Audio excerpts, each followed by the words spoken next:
So it's August the 1st, Saturday morning. We decided not to record yesterday because we wanted to do a little bit more work before we went to summarize where we are for the week.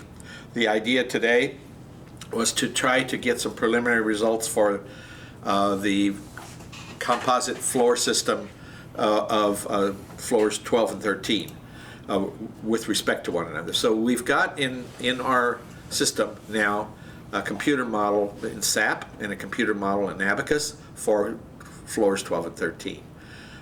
We are going to use these two floors to start to get an understanding of the response of this building. We just had a discussion a few minutes ago before we came on to examine whether this was shored construction or unshored construction. And so for floors 12 and 13, according to the structural erection notes, I think it's on note number 9, drawings sheet S through 8, we have a confirmation that this was shored construction. So with that idea in mind, we're going to calculate under gravity loads both the states of stress in the steel beams and girders before concrete was installed, and then the composite response after it was installed. What we still have to take a look at is the spacing of the shear connectors, and at this point we're going to examine it in two different ways, and so I'll have that discussion with our team here in a few minutes.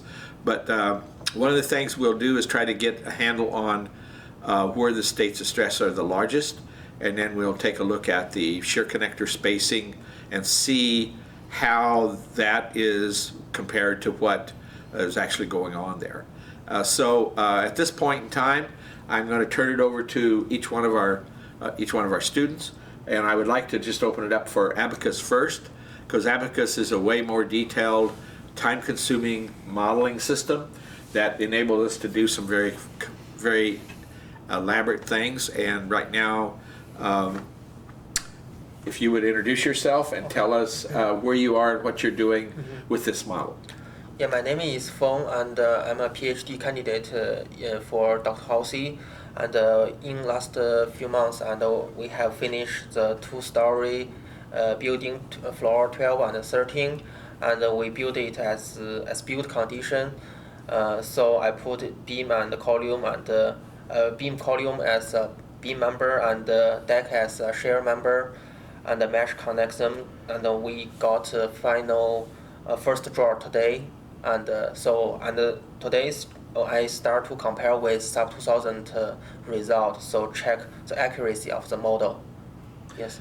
Okay, and then and I guess the other thing that we need to share with everyone is we're going to subject at the mass centroid of the floor system how floor 12 responds with respect to floor 13 by looking at a load that's lateral in two different directions and also a rotational moment in plane with the floor system. Typically these floor systems are considered to be rigid diaphragms. I am not so sure just how rigid this system is, so we're going to try to evaluate that as well. So there's a number of things that we're going to be looking at. We're going to be looking at the gravity response. We're going to look at the lateral response, and also over the next few days we're going to try to evaluate if we heated up these members, what happens to that floor system with respect to the other floor system if one floor is heated up. We probably will also look at, and without having a lot of input from the fire people yet, we may heat up 1/4 of the building and see what happens with respect to that floor system as a result of heating it up and seeing what might happen. Okay, so that being said, that's where we are going to go. I'm going to ask my two students here to put together a series of load cases that will enable us to. These are not, by the way, these are not load cases of what the building really feels, but it's an evaluation of the what I would call the tuning of the building. What does the building do under a given set of conditions? And so that's what we're going to be looking at over the next few days. And once we're satisfied with that, and once we have some understanding, then we're going to go to 2 more floors and proceed to work and make sure that we have systems that are going to give us what we think are going to happen. So that being said, I guess I would like for you to introduce yourself and talk about SAP 2000, your model, and let us know where you are with respect to that. Okay, this is Jilly Kwan. I'm a PhD student working with Dr. Hulsey on finding the true cause of how World Trade Center 7 collapsed during 9/11 attack. I'm using SAP 2000 version 15. It's a structural analysis software to model floor 12 and floor 13 being put together and how the structure would behave under certain loadings, especially how each floor would react with respect to each other. So I have put 2 floors together, including the concrete floors, all the beam members, our girder members, and the column members. And I have tested how the structure or how the model for 12th and 13th floor being put together would behave under self-loading, and I have tested how this floor would behave under a uniformly distributed area load acting on the 2 slabs. And the results make sense numerically and intuitively, except there is a like 30 to 40% difference between meshing the columns. Meshing the beam members and without meshing the beam members. And the next step, I'm gonna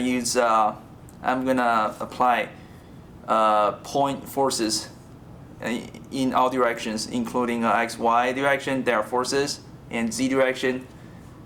It's going to be a moment, and to see how the building, how the model will behave. Well, it's basically how this virtual building floor system is going to respond to those. I mean, that's really what we're not looking at the model. We're looking at the building response. Building response, okay. Yeah. Building response using these computer simulations to evaluate the response of the building due to these 2 models that we're using, right? Right. Okay, everybody on board with that? Yep. Okay. All right, so we're going to turn off the camera momentarily. Then I'm going to ask them to turn it around and share with you the different models that we're working, and we'll show you that on screen. Okay? Okay. All right, thanks. Okay, today is August 1st, 2015. My name is Feng Xiao, and I'm a PhD candidate for Dr. Hulsey, and I'm working on the WTC 7 project. So for last few months, we have built floor 12 and 13 as built condition, and I apply the central load on the floor of 13 at X direction. So you can see the model. I have built use up queues, and apply load at X direction, and so the load is 10,000 kips, and we check the displacement at the middle point and at the 4 corner. So